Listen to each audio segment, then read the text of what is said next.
Walaupun dalam beberapa mazhab itu bahkan ada yang rongganya itu sampai sini. Kalau mata itu kalau dalam mazhab Syafi'i tidak dihitung manfaat, tapi kalau dalam Maliki dihitung manfaat. Jadi kalau dalam mazhab Maliki kita pakai tetes mata itu bisa batal. Mata itu dihitungnya juga rongga yang bisa tembus ke dalam, itu dalam mazhab Maliki. Tapi kalau dalam Syafi'i yang mata itu belum dimasukkan ke dalam manfaat. Ya. Memang dalam masalah mata ini para ulama khilaf. Terus yang selanjutnya lubang yang ada di bawah. Hati-hati kalau bulan Ramadan kalian cebok, baik itu BAB atau BAK, jangan melewati batas yang wajib disucikan. Melewati batas yang disucikan itu sudah batal. Bahkan kalau beliau itu dan saking hati-hatinya beliau menjelaskan itu, belok saja ini masuk sedikit gitu. Jadi ceboknya itu dengan ini.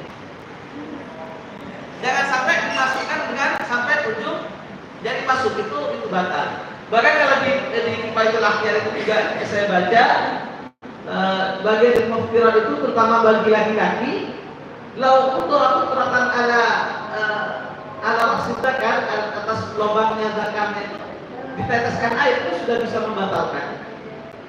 Ya, makanya hati-hati ya di bulan Ramadan kalian ketika bersuci, ketika habis BAK dan BAB, jangan sampai melewati batas yang wajib disucikan. Yang wajib disucikan itu yang mana?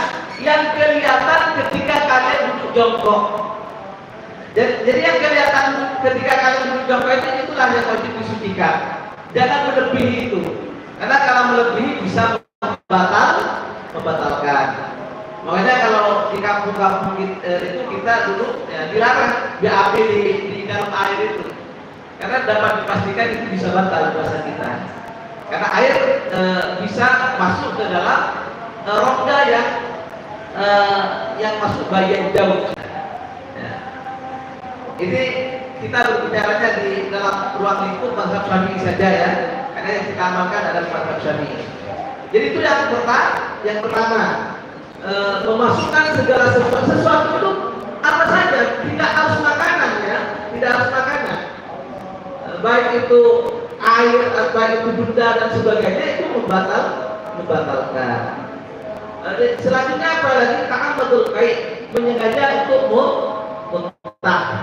Nah kalau muntahnya nggak sengaja berarti nggak membatalkan. Kalian pulang kampung, umpamanya naik kendaraan, kampung, mendarat, muntah yang nggak batal. Yang batal itu kalau ta'ammadul qaid, menyengaja untuk muntah.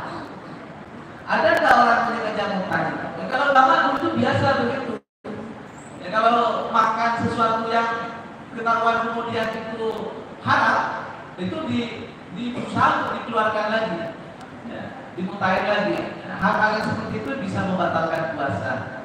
Selanjutnya apa? Hal-hal yang membatalkan puasa itu khurujul mani, keluar mani, ya, keluar mani dengan sengaja juga ya. Kalau nggak sengaja berarti nggak batal. Contohnya lagi tidur mimpi terus duduk umpamanya itu nggak batal, nggak batal. Yang batal itu kalau sengaja, seperti harus kita masturbasi dan sebagainya, ya itu bisa membatalkan. Di antaranya juga yang melakukan hubungan suami istri, cuman kalau kalian belum berkeluarga ya terlalu itu hal-hal yang membatalkan puasa ya. Tentu harus kalian hati-hati betul. Selanjutnya, dari kapan kita menahan diri dari segala yang membatalkan puasa ini? Min tulu'il fajr, dari mulai fajar, dari mulai terbitnya fajar. Kapan fajar itu? Apa berbarengan dengan azan subuh? Tidak. Kenapa?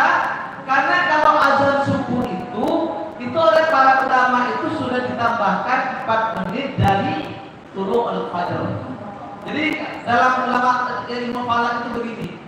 Kalau ulama menghitung itu sekarang tanggal sekian subuh, tanggal subuh umpamanya jatuh pada jam 4.30 menit umpamanya, maka jadwal sholat subuh itu yang ditulis di jadwal adalah jam 4 34 menit.